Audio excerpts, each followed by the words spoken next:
South India shopping mall లో block buster ఆషాఢం #1 kilo sale.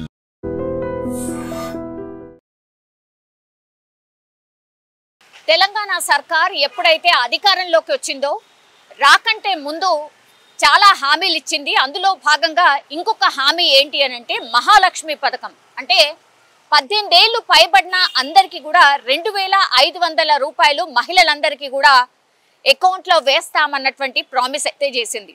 అంటే ఒక క్రైటీరియా లేకపోతే ఎవరికి ఇస్తాము, నియమ నిబంధనలు ఇవన్నీ చెప్పకపోయినా సరే మేము మహాలక్ష్మి పథకాన్ని మహిళలందరికీ వర్తింప చేయబోతున్నామని ఒక ప్రామిస్ అయితే చేసింది. మహిళలు పెద్ద ఎత్తున కూడా దీన్ని ఆదరించిండ్రు.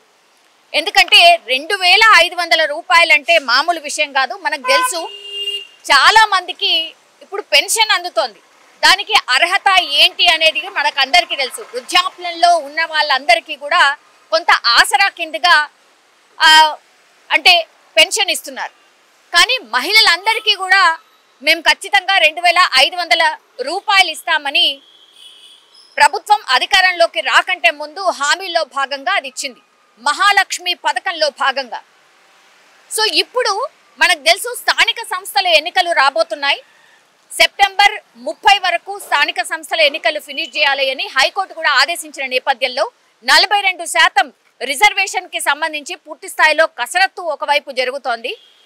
ఇవన్నీ ఉన్నటువంటి క్రమంలో హామీల్లో భాగంగా మహిళలకు మనకు తెలుసు ఉచిత బస్ ప్రయాణం మహిళలు ఎంత బాగా ఆదరిస్తున్నారో మనకు తెలుసు. కొన్ని కోట్ల మంది ఇప్పటికే 200 కోట్ల మంది ఈ 2 ఏళ్లలో ప్రయాణం చేసిర్రు ఆర్టీసీ బస్సులో ఫ్రీగా. అంటేనే మనం అర్థం చేసుకోవచ్చు 200 కోట్ల టికెట్లు ఫ్రీ బస్ కింద మహిళలు ప్రయాణం చేసిండ్రు ఇప్పటి వరకు. మొన్న అధికారికంగా ప్రభుత్వం అయితే లెక్కలు చెప్పింది. దాని తర్వాత 500 రూపాయలకే గ్యాస్ సిలిండర్ సబ్సిడీ ఏదైతే జరిగిందో అది కూడా ప్రస్తుతం అమల్లో ఉంది. ఇంకోటి ఏంటంటే అంటే పూర్తిగా మహిళలే ఇప్పుడు ఫ్యామిలీని రన్ చేస్తారు కాబట్టి ఉచితంగా విద్యుత్ అంటే 200 యూనిట్ల విద్యుత్ ఏదైతే ఉంటుందో ఆ 200 యూనిట్ల విద్యుత్ ఫ్రీ విద్యుత్ కూడా ఇప్పుడు అమలవుతోంది.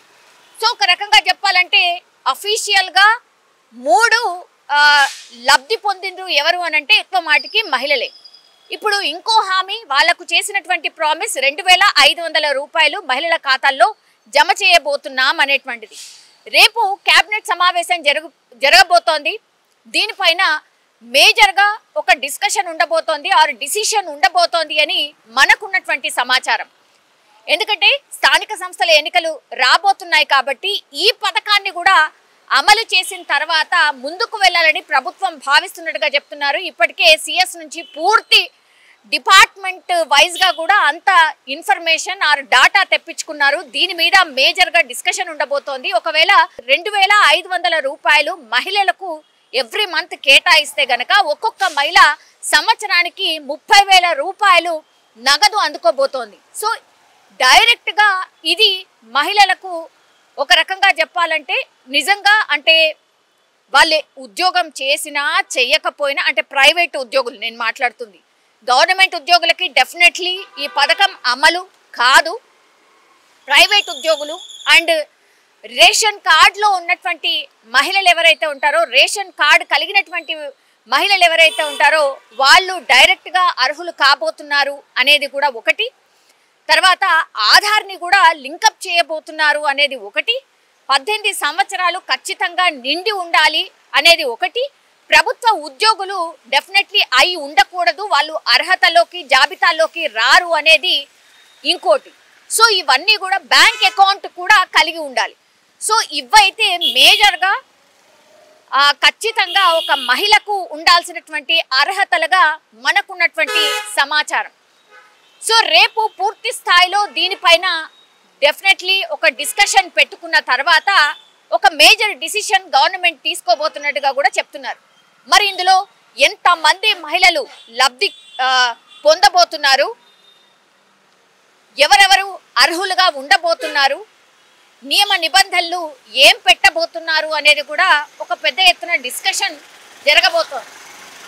అమలు చేస్తే ఎలా ఉంటుంది, చేయకపోతే ఎలా ఉంటుంది అనేది కూడా ఒక డిస్కషన్ ఉండబోతోంది. ఎందుకంటే ఇప్పుడు సర్పంచ్ స్థానిక సంస్థల ఎన్నికలు రాబోతున్నాయి కాబట్టి ఇది ఇచ్చిన తర్వాతే ముందుకు వెళ్ళాలని ప్రభుత్వం ఖచ్చితంగా అనుకుంటున్నట్టుగా మనకున్నటువంటి సమాచారం. సో రేపు కేబినెట్ మీటింగ్లో ఖచ్చితంగా ఇది ఎజెండాలో భాగంగా ఉండబోతోంది అని ఒక సమాచారం అయితే అంతోంది.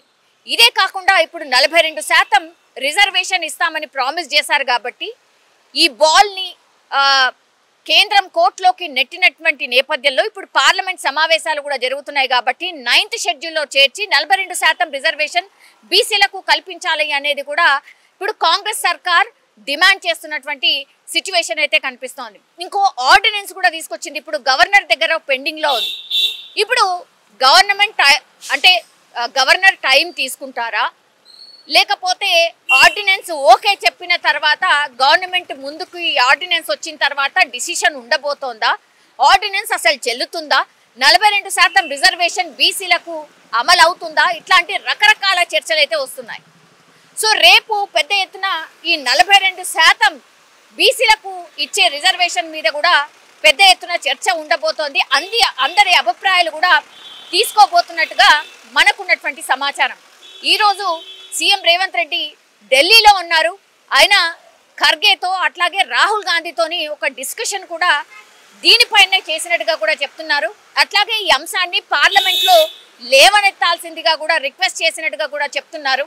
సో ఇవన్నీ ఒకవైపు నడుస్తుంటే ఇంకోవైపు ఏమో రేపు కేబినెట్ సమావేశం జరగబోతోంది సీఎం రేవంత్ రెడ్డి అధ్యక్షతన. కాబట్టి 42% రిజర్వేషన్ ఏదైతే ఆర్డినెన్స్ తీసుకొచ్చారో గవర్నమెంట్, దాని మీద చర్చ.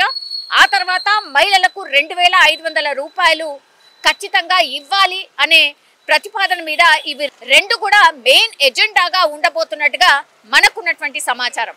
మరి చూడాలి మహిళలు ఎవరెవరు అర్హులు కాబోతున్నారు, నిబంధనలు ఏం పెట్టబోతున్నారు అని మహిళలందరూ కూడా ఎదురు చూస్తున్న సిచ్యువేషన్ అయితే కనిపిస్తోంది. నిజంగా ప్రస్తుతం ఉన్నటువంటి సమాజం దేనికి ప్రయారిటీ ఇస్తుంది? ఆర్థిక సంబంధాల చుట్టూ మాత్రమే తిరుగుతోంది. మళ్ళీ ఎన్నికలంగానే చాలా విరక్తి కలుగుతాం.